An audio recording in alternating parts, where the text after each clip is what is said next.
¿Cómo están? Si gustan tomar su lugar, bienvenidos. Bien. Siempre que paramos les digo lo mismo, están perdidos, pero ya los extrañaba. Ya extrañaba yo estar con hombres que están buscando la imagen y semejanza de Cristo, que nos estamos esforzando, batallando a veces, pero que estamos y nos mantenemos en la brecha.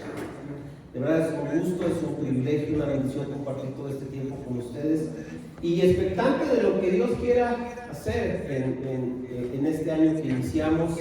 Vienen muchas cosas y déjenme decirles una cosa que Dios me ha tenido muy inquieto con una pregunta. Una pregunta son dos palabras bien sencillas, son tres palabras, perdón. Pero es una pregunta que me he estado dando vueltas y la pregunta es: ¿y qué más? ¿Y qué más? ¿Puedes decir que Dios ha sido bueno hasta el día de hoy? ¿Y qué más? ¿Puedes decir que te has esforzado por servirle y por conocerle? Sí, creo que sí. ¿Y qué más? ¿Puedes decir que has visto la gloria de Dios en tu vida? ¿Y qué más? ¿Puedes decir que Dios ha hecho mucho y que te ha llevado a cosas y que a lo mejor estás haciendo cosas que ni te imaginabas que ibas a hacer? Y decimos, sí, wow, qué padre todo lo que Dios ha hecho en nuestras vidas.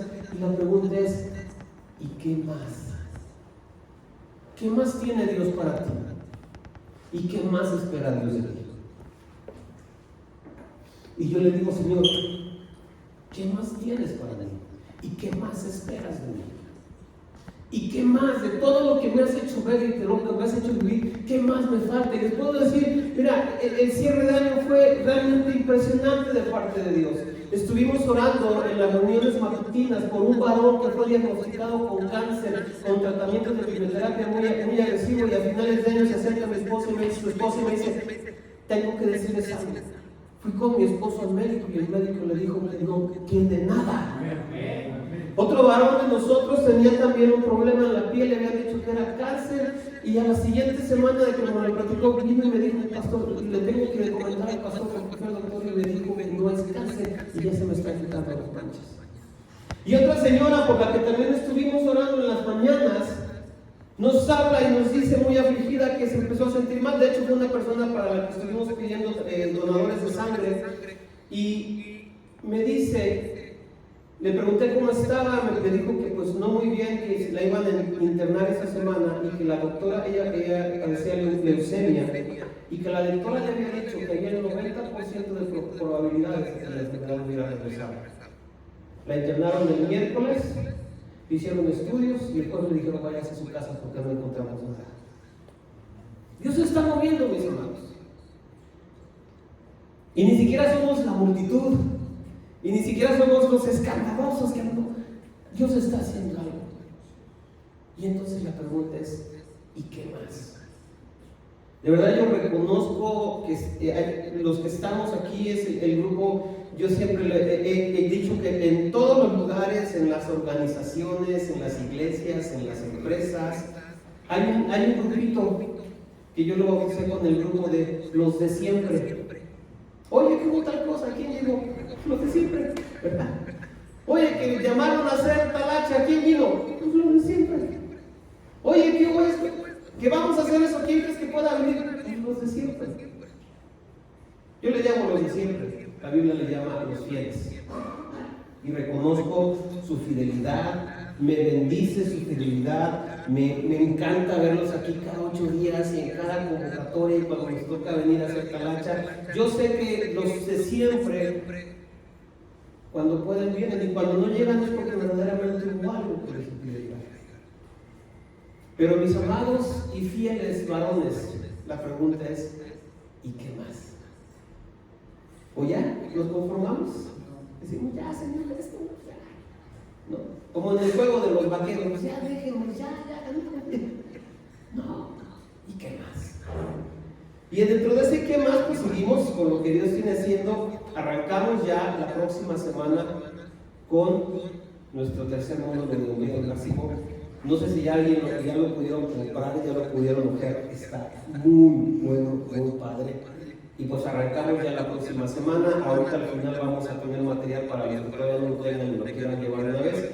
Seguimos al mismo precio, 120 el libro, 90 el manual, 210 el juego completo. Ahora, para los que estuvieron en el módulo 1,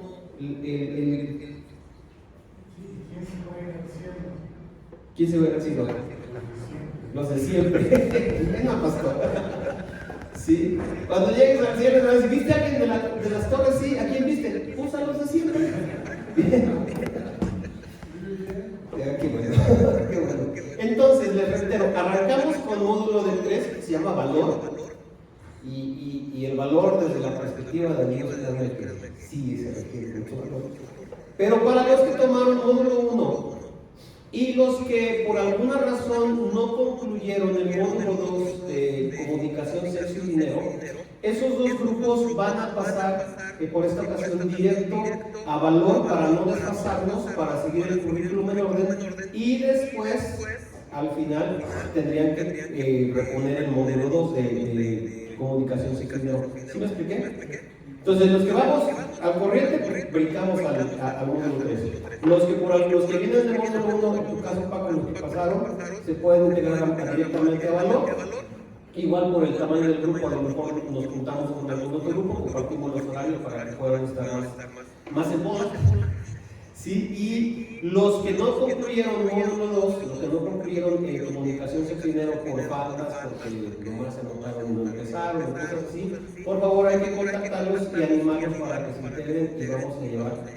Entonces, en este ciclo solamente abriríamos valor y hombría máximo, que es el nuevo módulo 1 para los que quieran integrarse. Entonces, también si conoces a alguien que no terminó, por ejemplo, de tu grupo, de tu grupo original del módulo 1, que no lo terminó, pues dile, pues todavía hay tiempo, ¿no? Entonces, abrimos módulo 1, hombría máximo y valor. ¿Sale? También la próxima semana vamos a iniciar nuestras, les comentaba, les daba algunos testimonios que recibimos de personas con las que estuvimos orando. Llevamos ya tiempo con los varones, del remanente, otro remanente, nos estamos levantando de lunes a viernes a las 6 de la mañana, estamos en un tiempo de oración muy breve, es media hora. ¿Sí? Entonces lo vamos a iniciar la próxima semana. Si te interesa, por favor, acércate conmigo. Los que ya se han anotado les voy a mandar para que me confirmen. Rearmemos los grupos y los que se quieran incorporar, pues adelante. Les va a dar mucho gusto poder seguir compartiendo y seguir escuchando este tipo de testimonios. La verdad es que es de mucha bendición. A mí me anima mucho, porque a veces dices, sí, Dios escucha mi oración, yo tengo todavía medio dormido y todo así, ¿no? Me dicen, pero hemos visto que Dios contesta y responde. Y es por su gracia, no porque sea una muy buena vida, ni porque estemos haciendo sacrificio. Creo que es una muy buena manera de empezar el día teniendo un tiempo con Dios. Entonces te animo que por favor, si estás interesado en probar, en dar un paso, en ir por ese y qué más, pues te anotes para las oraciones de la mañana. ¿Sale? Muy bien, pues dicho lo anterior, vamos a pasar a la palabra. Y bueno, pues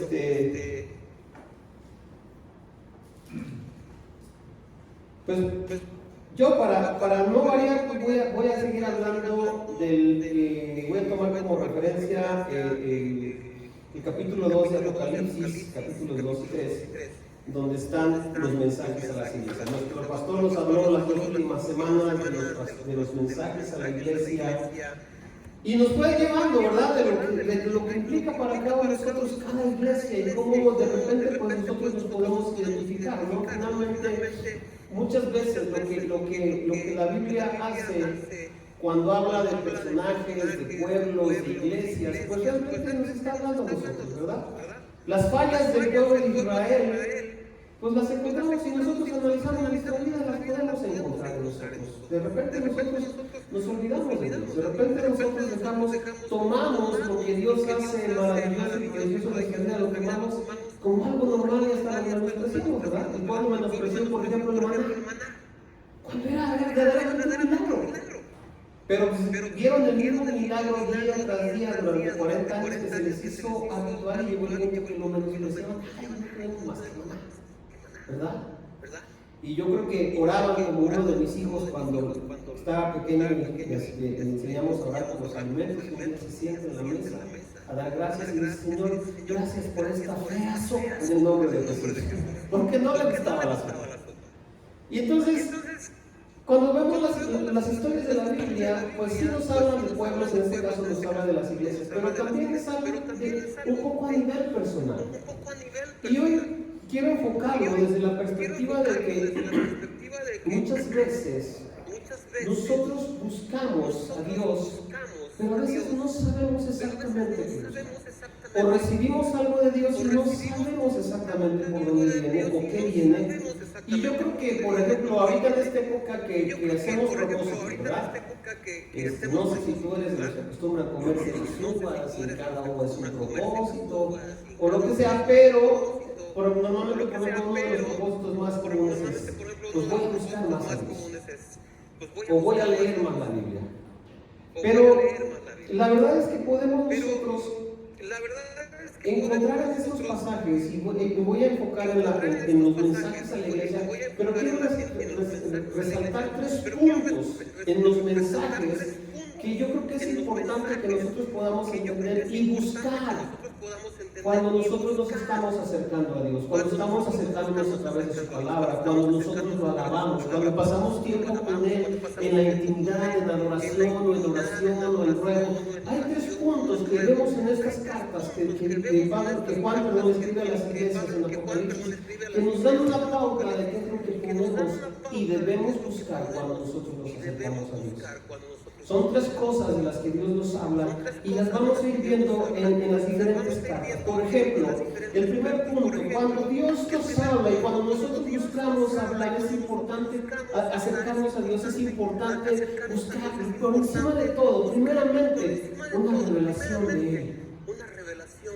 Cuando Jesucristo estaba orando por sus discípulos, decía que el conocerle a Él es la vida eterna. Decía: y esta es la vida eterna, que te conozcan a ti. Mi hermano, si tú quieres realmente conocer la vida eterna, experimentar y vivir la vida eterna, necesitamos conocer a Dios. No hay otra manera, no hay otra fuente, no hay otro lugar, no hay otra referencia. Porque Dios es perfecto, pero si nosotros podemos encontrar en otros hombres un modelo, una inspiración, alguien a quien seguir, un ejemplo, pero ese ejemplo también va a tener fallas. Pero Dios es perfecto. Y si nosotros vemos los mensajes, por ejemplo, cuando empieza en el mensaje a la iglesia de Éfeso, dice en el versículo 1 del capítulo 2: el que tiene las 7 estrellas en su diestra, el que anda en medio de los 7 candeleros de oro, dice esto. Luego en el mensaje a Esmirna, en el versículo 8, dice: el primero y el postrero, el que estuvo muerto y vivió.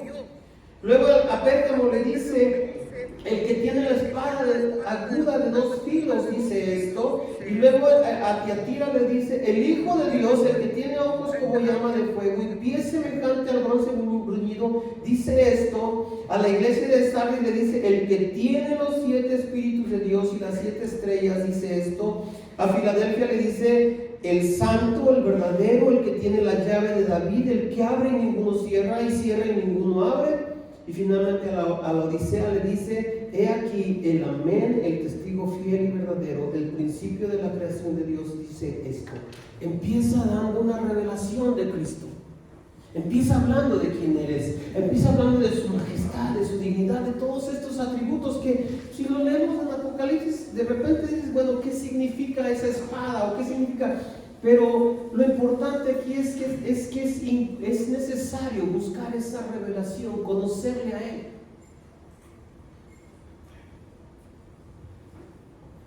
En mi pueblo decían que el que no conoce a Dios, a cualquier santo se le hinca.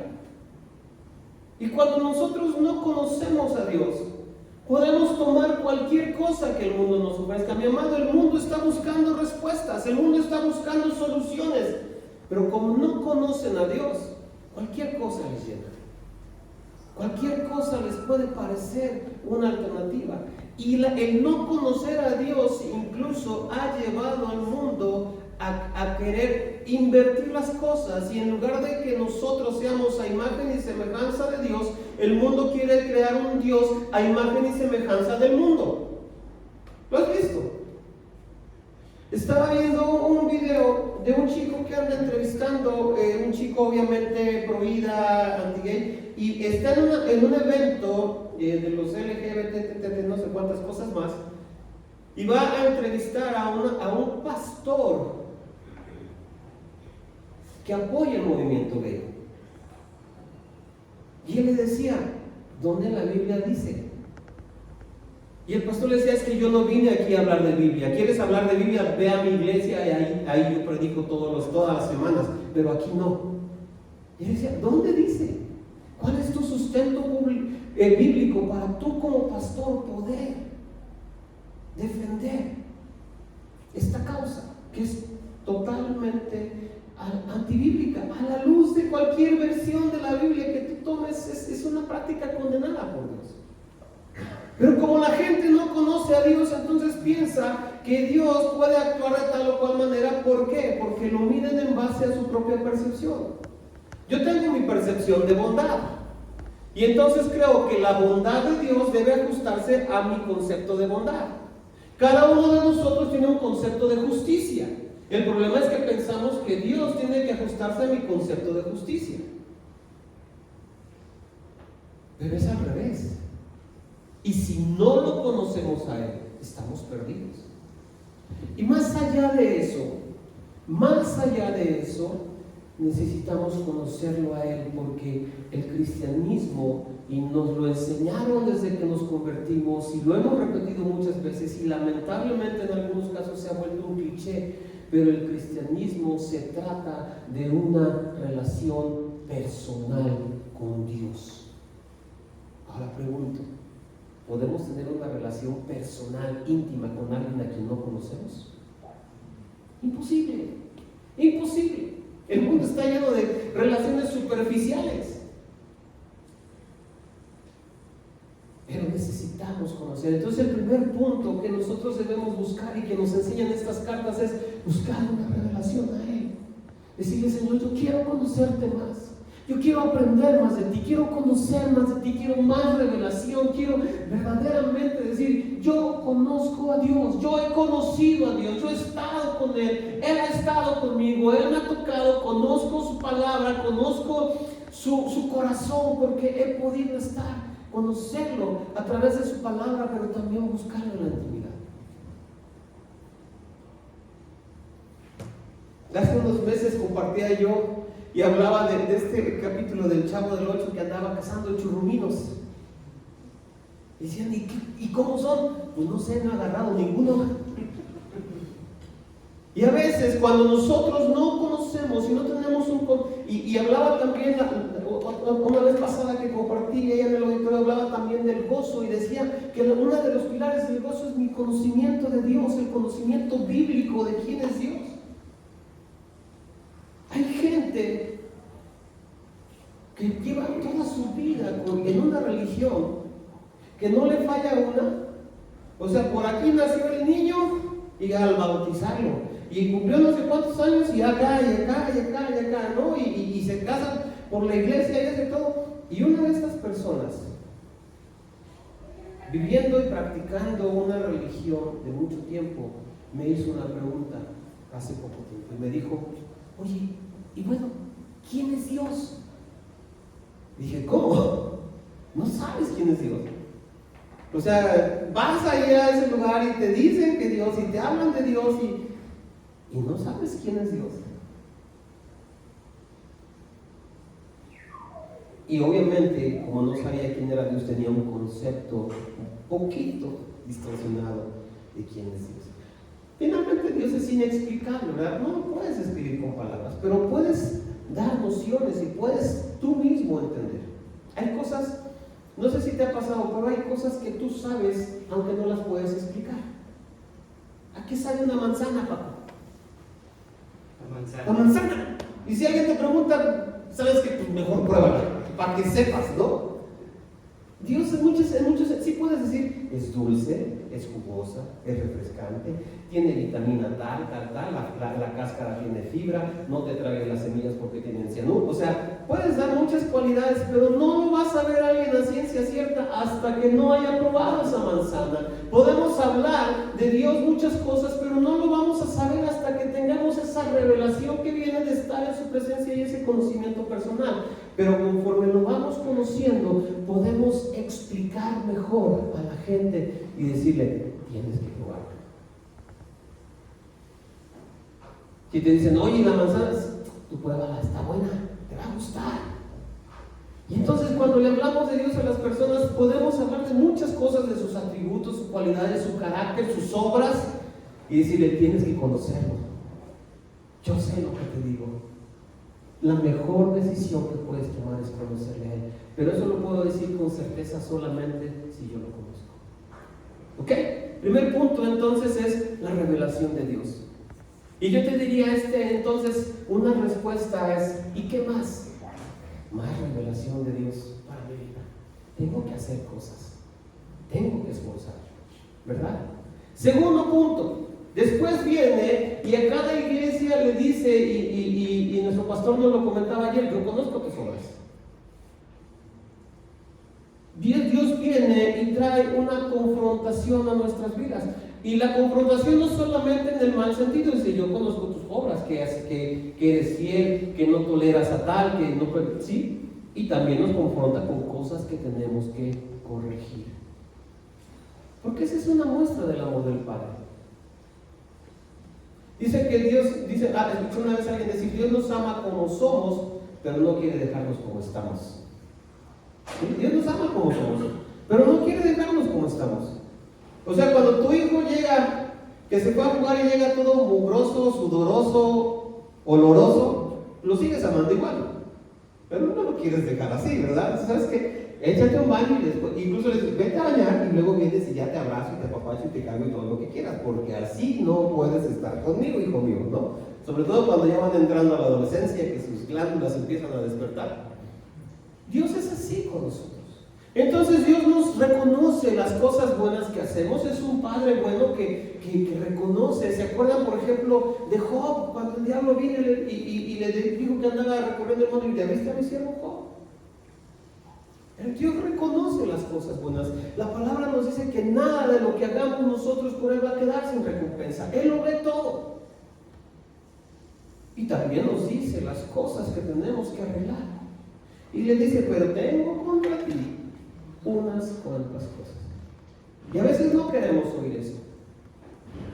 Pero cuando Dios te dice, yo tengo contra ti unas cuantas cosas, es porque es algo que yo necesito arreglar. Yo no me puedo enojar con el médico cuando me diga que estoy enfermo, ¿verdad? Bueno, a veces sí, como si él tuviera la culpa, porque emocionalmente tratamos de procesar las cosas de cierta manera.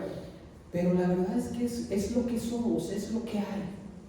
Y necesitamos reconocer. Entonces, cuando yo me acerco a Dios, tengo que estar dispuesto también a ser confrontado, porque es la única manera en la que yo puedo corregir y puedo cambiar. Es la única manera en la que yo puedo entender. A veces hay cosas que para mí parecen normales, que para mí parecen buenas, o que incluso no parecen malas. Cuando estábamos con los jóvenes, luego hablábamos de si la típica pregunta del joven, ¿puedo hacer esto o no puedo hacerlo? Y yo le decía, pues no. Y me decían, ¿pero qué tiene de malo? Yo decía, no sé, pero tú dime qué tiene de bueno.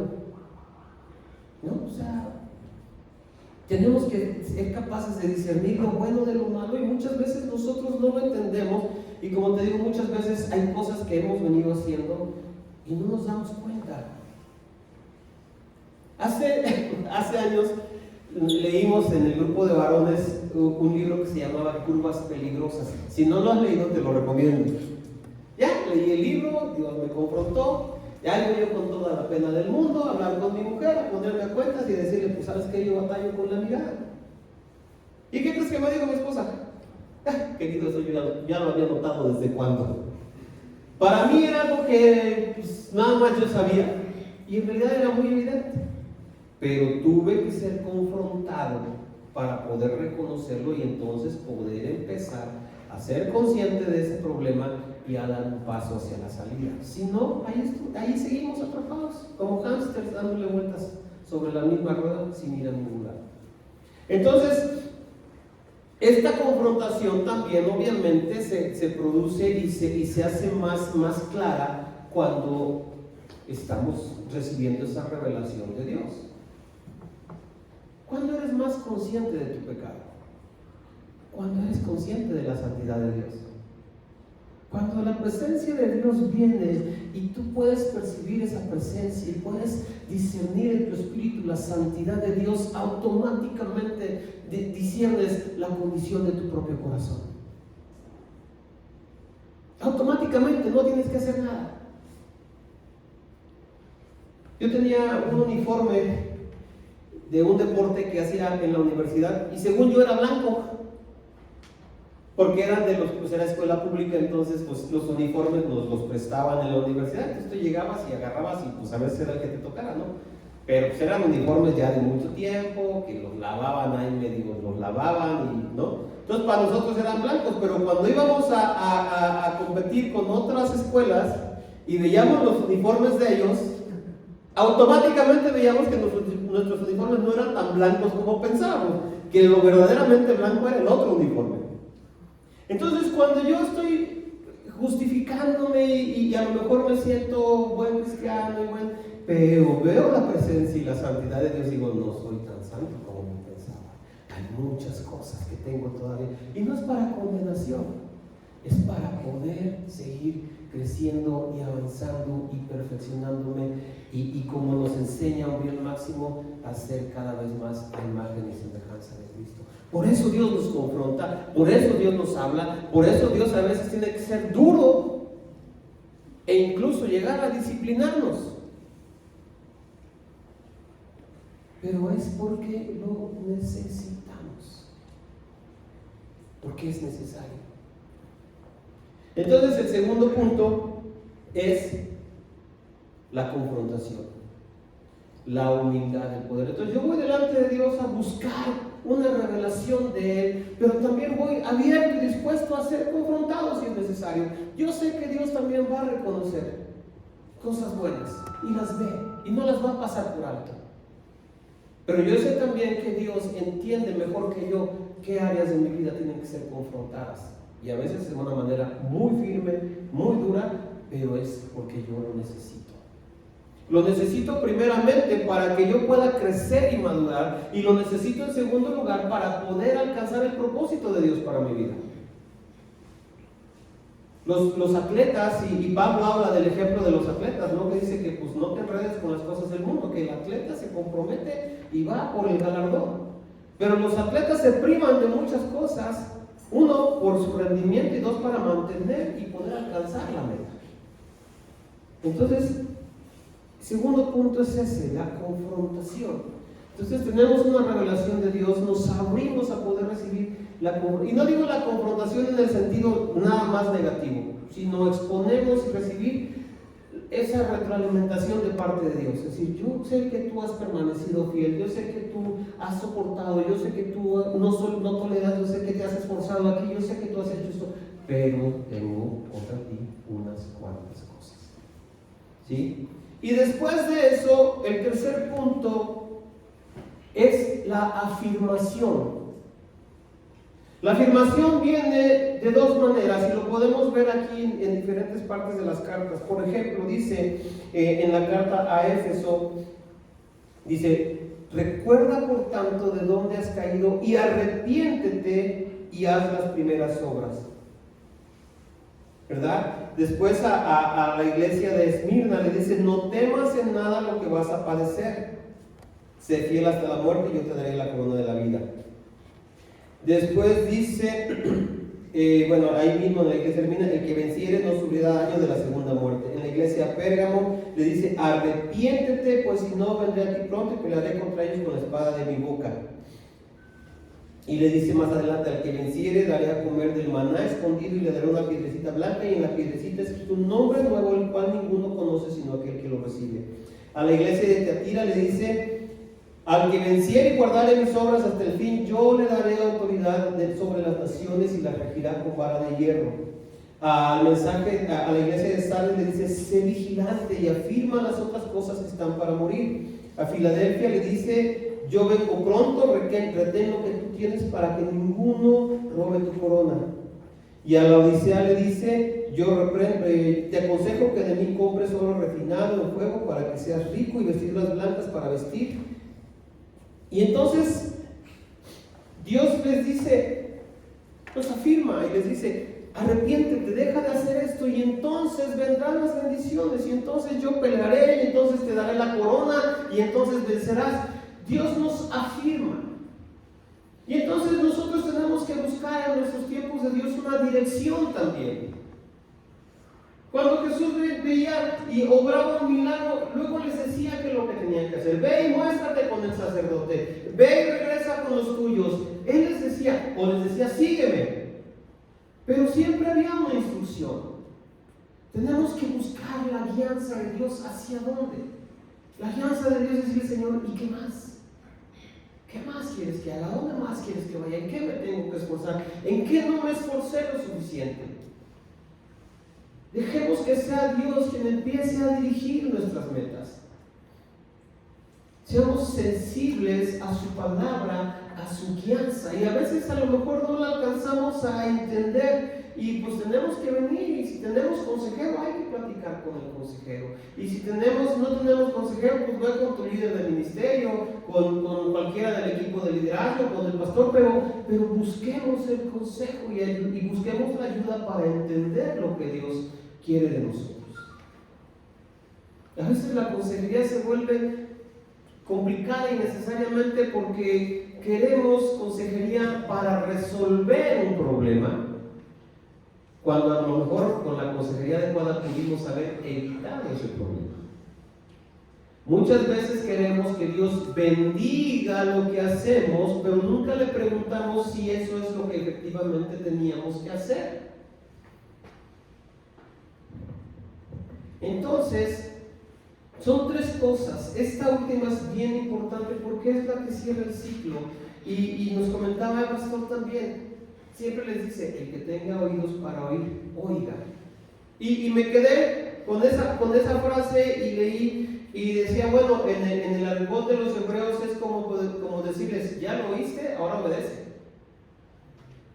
Ya lo oíste, ahora ponlo por obra. Y no hagas como decía mi abuelita, que te entra por un lado un oído y te sale por el otro, ¿verdad? Porque a veces así somos. Ay, ya, ¿no? Hágase tu voluntad acá, mi compañero de lado. Son tres aspectos, mis amados, que necesitamos nosotros tener presentes cuando buscamos de Dios, cuando nos acercamos a Dios. ¿Qué es lo que verdaderamente queremos? Porque ¿sabes qué? Cuando la multitud venía a Jesucristo, Él en una ocasión les confrontó y le dijo: ustedes me buscan porque les doy pan. ¿Qué es lo que venimos buscando delante de Dios? El pan, el milagro, la señal, la provisión, la bendición. Eso todo es bueno, pero ¿sabes qué? Esas son solo las añadiduras. Y muchas veces en nuestro afán por todo eso perdemos de vista lo más importante que es Él. Él es. Y lo más importante es que Él pueda venir a nuestras vidas. Apocalipsis, al final, Él les dice: he aquí, yo estoy a la puerta y llamo. Y si tú abres, yo entraré y cenaré contigo. Y ese momento de la cena es un momento de intimidad. ¿Te acuerdas los que iban en el camino de Maús? Todo el tiempo fue caminando con ellos y todo el tiempo les fue hablando. Pero ¿cuándo fue cuando lo conocieron? En la cena. En la cena. ¿Cuándo fue el momento en el que Jesús estableció su pacto con nosotros y nos lo reveló? Y nos dio la manera de poder recordar perpetuamente ese pacto. En la cena. Cenando. En la intimidad. Tenemos que buscarlo a Él. Tenemos que, ¿me ayudas por favor? Tenemos que abrir nuestro corazón para escuchar y recibir lo que nos tenga que decir. Y tenemos que ser obedientes. para que Él pueda venir y morar en nosotros. ¿Quién necesita que Dios more en ti? Tú necesitas que Dios more en ti. Tú necesitas que Dios esté más en ti. Porque a veces lo tenemos por ratitos.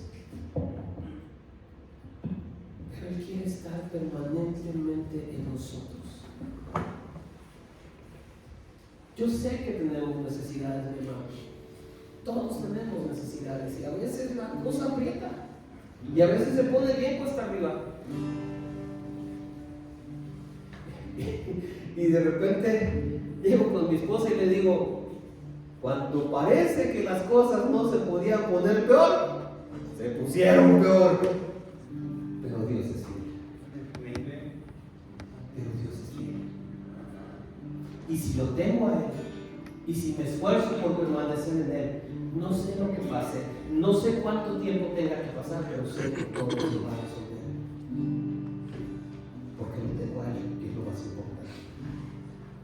Y lo que yo quiero es que aún en medio de la prueba, y aún en medio de situaciones que sí, a veces te gana la carne y volteas y dices, no, ¿qué onda? Como que ya no. Pero en medio de todo eso, yo deseo seguir buscando más de Él, seguir escuchando más de Él, y necesitamos seguir escuchando más de Él, y necesitamos seguir estando dispuestos a obedecerle para que Él pueda morar. Cantábamos hace un rato, ¿cómo construir una habitación? Así, mi hermano, sabiendo que Él es el primero, que Él es lo importante, escuchándolo y obedeciéndolo, y entonces Él va a entrar y va a cenar contigo, pero lo mejor, va a cenar en tu casa, con tu familia y con tus generaciones. Vamos a ponernos aquí.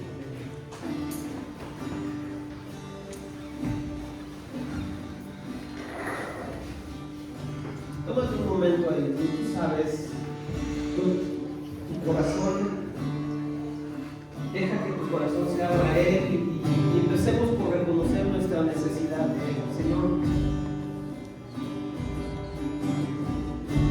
eres tú. Lo que necesitamos, lo que buscamos, lo que anhelamos eres tú, Señor. Te damos gracias por tus bendiciones, gracias por tu favor, gracias por tu gracia, gracias por tu misericordia, gracias por todo lo que tú nos das y el bien que traes en nuestras vidas, Señor. Pero más allá de lo de eso, estás tú y te queremos a ti, y te anhelamos a ti, y te deseamos a ti, y queremos conocerte más, y queremos acercarnos más a ti, y queremos acercarnos más a tu corazón, y queremos, Señor, que al conocerte a ti también podamos nosotros abrir nuestro corazón para poder escuchar y recibir lo que tú tienes para decirnos, Señor. Sabemos que tú ves nuestras obras, sabemos que tú conoces nuestras obras, aún en lo que hacemos en lo más oculto, en lo más secreto, cuando pensamos que nadie nos ve. Ahí, Señor, estás tú, escudriñándolo todo. Sabemos que no hay nada que te podamos esconder, pero a veces tratamos de engañarnos a nosotros mismos, Señor. Pero te pedimos que tú sigas hablando a nuestras vidas, y si es necesario, confrontándonos, Señor. Sabemos que no somos perfectos. Sabemos que si escudriñamos nuestra vida podemos encontrar que puedas tener algunas cosas en contra de nosotros, Señor, y te pedimos que nos ayudes a cambiar esas cosas. Afírmanos en tu palabra, afírmanos, Señor, en la determinación de hacer tu voluntad. Danos de tu Santo Espíritu para que nos des de nuevo y esa fuerza para poder seguir adelante y hacer lo que tengamos que hacer y cambiar lo que tengamos que cambiar. Venir a donde tengamos que ir, Señor, para que tu voluntad se haga una realidad en nosotros, para que nuestro propósito sea cumplido, Señor. Señor, hemos escuchado que estás a la puerta y llamas. Y si tú estás decidido, dile, Señor, y yo hoy abro mi corazón para que tú entres y cenes conmigo. Yo quiero edificar, construir una habitación. Quiero que mi vida sea una habitación donde tú puedas morar permanentemente, Señor, donde tu gloria pueda reposar. Y queremos hoy construir una habitación, Señor, para ti. Vamos a cantar, Señor. Vamos a construir una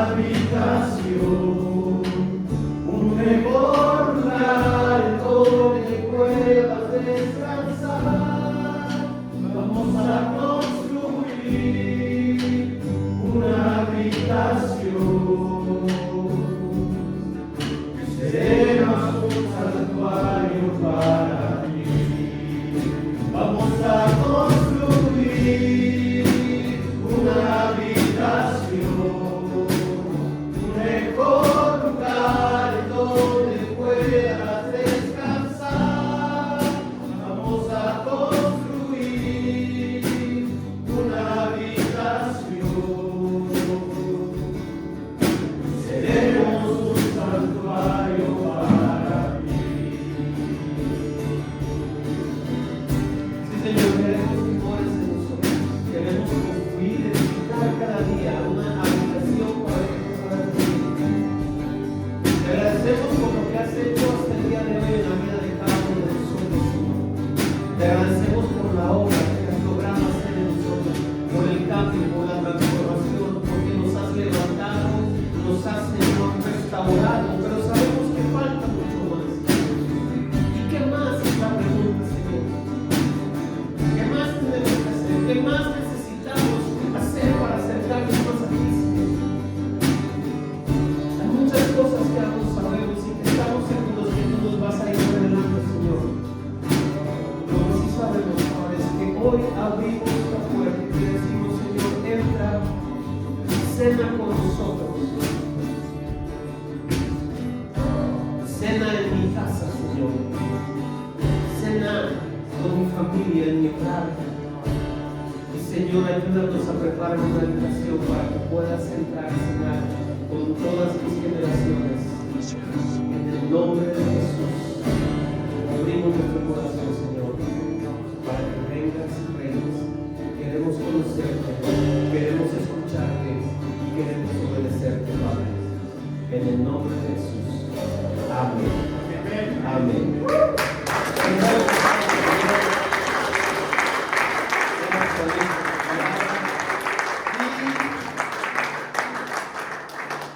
Estamos en ayuno, no hay pan, pero nos dejaron frutita o algo así rico allá abajo. Entonces, Señor, te damos gracias por este tiempo que vamos a compartir, por estos alimentos, Señor.